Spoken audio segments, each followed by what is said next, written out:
Hey, Tilted Barners. If any of you guys follow us on our other social media platforms, you guys know that there's a heck of a story coming up. So, I'd like to title this story, A Tale of Two Calves. So we've got here is two calves. Now, you might be thinking, well, no big deal. You know, there's a cow. They have twins, right? Not in this particular situation. That one back there with the ear tag, we're going to call that one Zoomy. This other one that is nursing off of 418 here, we'll call her Peanut. So 418 here, she decides that she's going to have a calf. Great, right? We expect that, right? So we do the normal thing. What we do here is we go, she has a calf, we wait 24 hours at least, and then we go take a look at the calf, we put eyes on it, we see what the sex is, is it a bull, is it a heifer, and when we do that, we take that opportunity to, yeah, sweetie, she's coming up, she's curious, we take that opportunity to also put an ear tag in, assign it a number, so we know that, hey, this one here came out of 418. And then we color code them too. So you can see that one's orange. And we color code it so that if it's a bull calf, it gets an orange tag. If it's a heifer calf, it gets a white tag.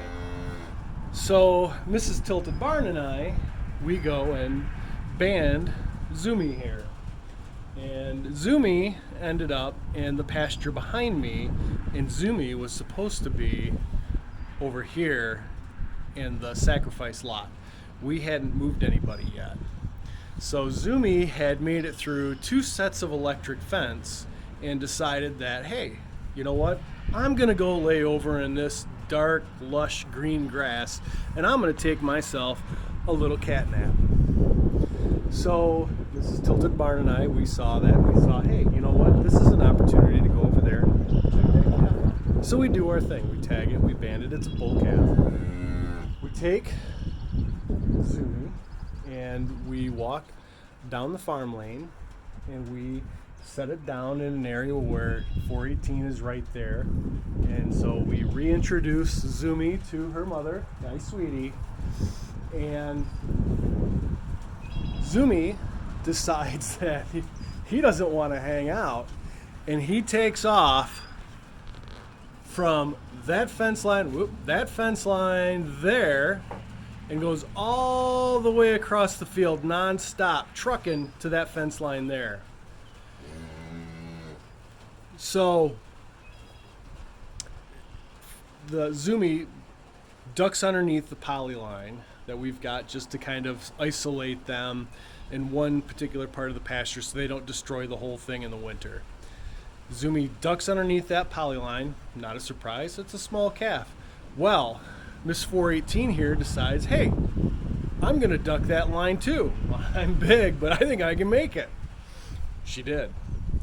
So she ducks the fence, and her and that calf go booking across this pasture back here. Whoop, there we go. Across the pasture, all the way to the line fence where there's another 6 strands of high tensile electric fence.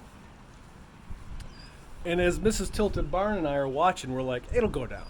That calf, it'll get into the tall grass. It'll lay down, right? Like, it'll be safe. Its mother's right there. Everything will be just fine. Well, that's not what happened. Those two booked all the way across, and the next thing I know, 418 hits the brakes, and all I can see is my high tensile electric fence shaking back and forth. Zoomy decided, I'm going through. And she did, or he did. And so Mrs. Tilted Barn and I, we panic. We jump in the side-by-side.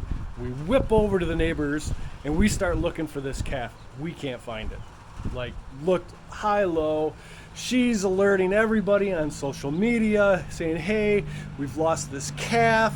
It's got an orange ear tag in it. Everybody keep your eyes out. And, of course, the whole time we're worried, we got all this traffic going here from M99. So we're like, man, like we can't have this calf. We can't lose her to traffic, you know.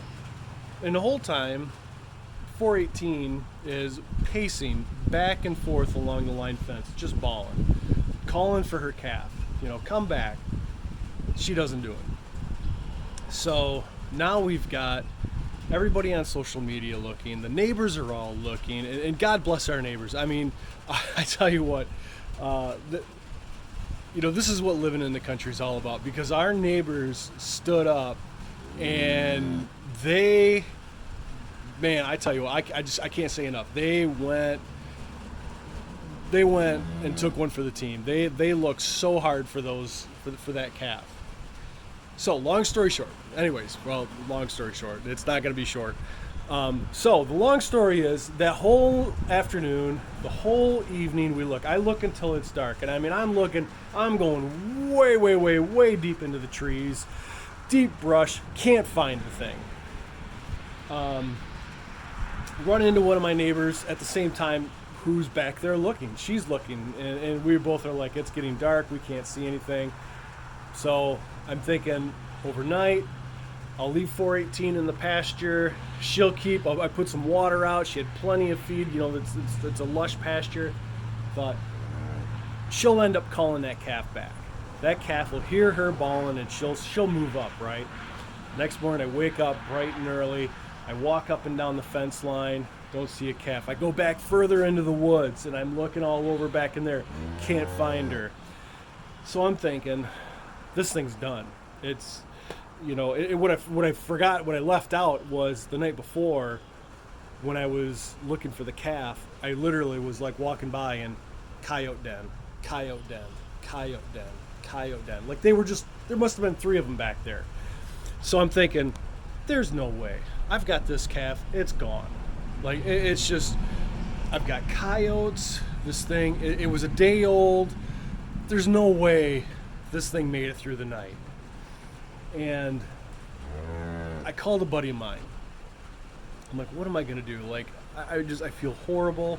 And I remembered, I had a buddy of mine who's another rancher close by who had a calf that its mother had abandoned. She wouldn't have anything to do with it. So I call him up and I'm like, hey man, you know what?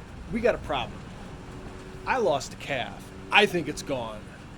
And I've got a cow that has no calf. You've got a calf that's got no cow. What do you think? You want to try this? So he's like, yeah, swing by, come pick it up. So I do. I come pick it up and I bring it back.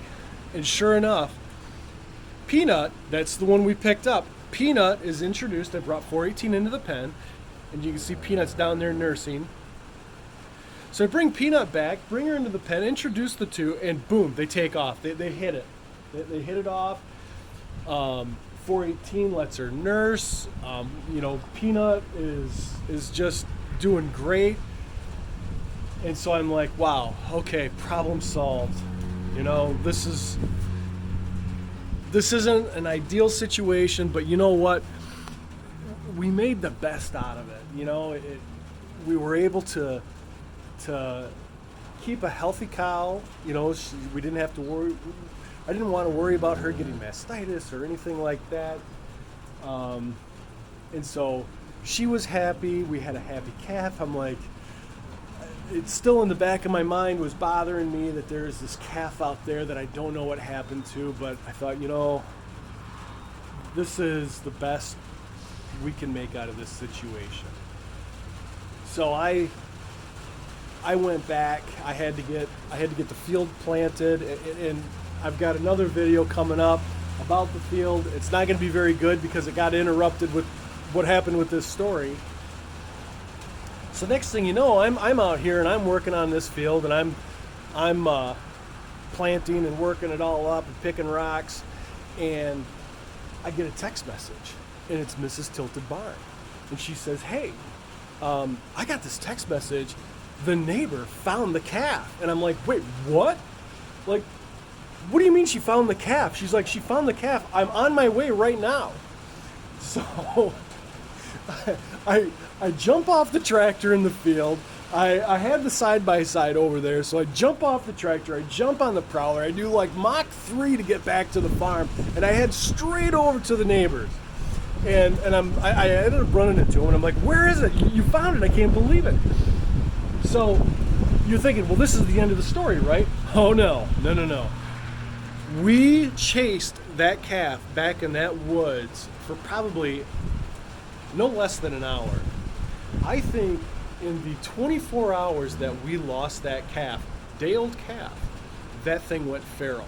Like, it was wild. We couldn't catch it. You couldn't even get close to it. And that thing just, boom, it saw you and it took off running.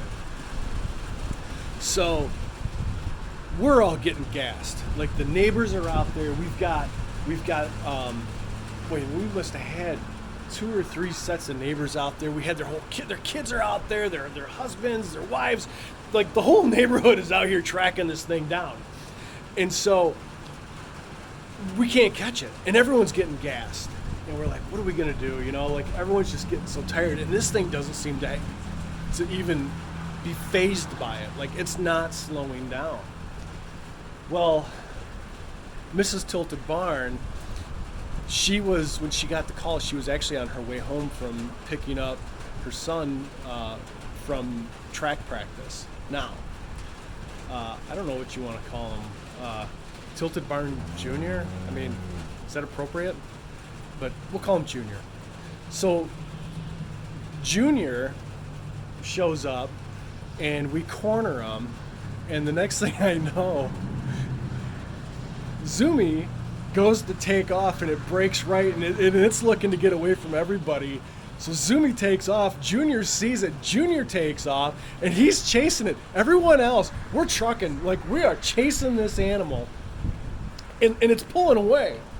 Junior's closing the distance. He's closing up, he's gaining on it.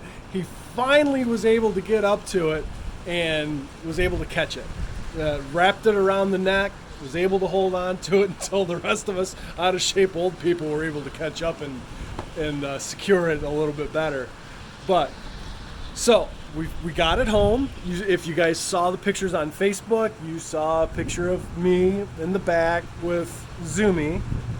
And so Zumi was reintroduced to 418.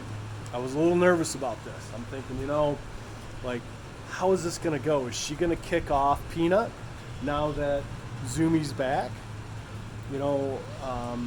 Is she going to, because of the trauma that the other calf went through, is she going to abandon that one?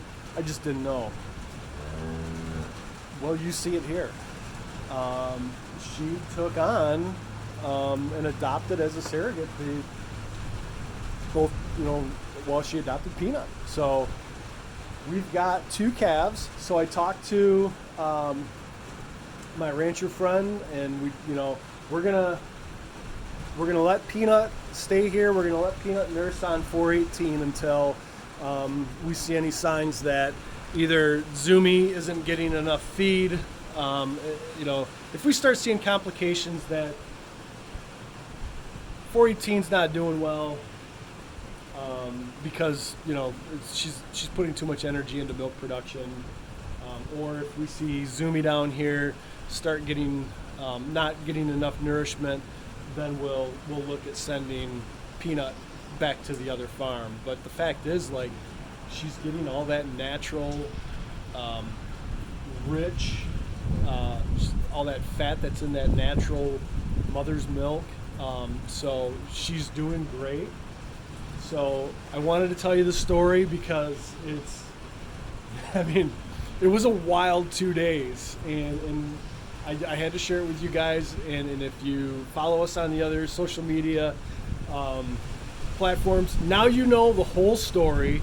So with that, 418, Zumi, Peanut, and I would like to say thank you, and we'll see you on the next one.